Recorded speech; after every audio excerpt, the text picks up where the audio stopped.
Eikä haittaa.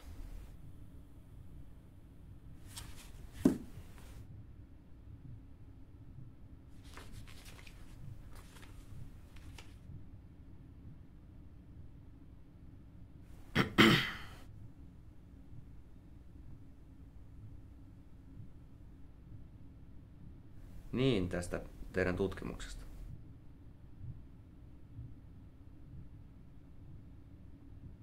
Aloitaanko vaikka taustasta?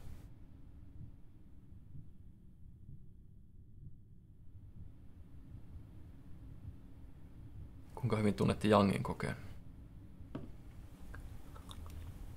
Koe tutkii elektronien käyttäytymistä.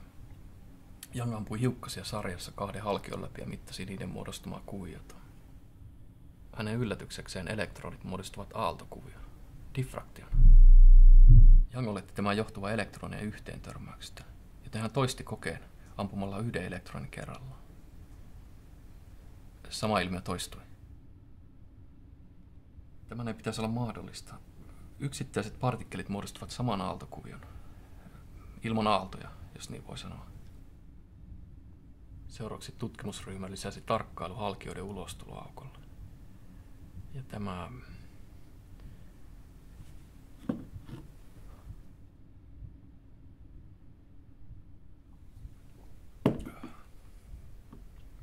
Tästä minä kiinnostuin.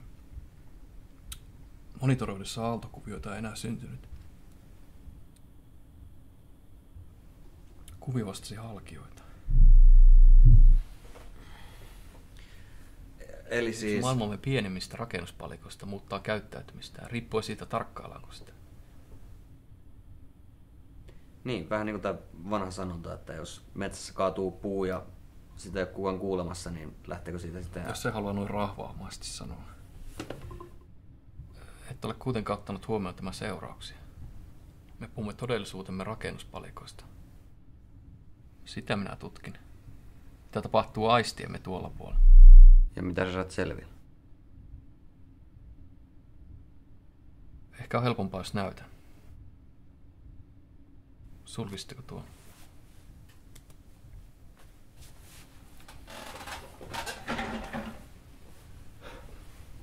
Tämä ei vaadi sinulta muuta kuin, että lakkaa katsomasta. Anteeksi, mitä?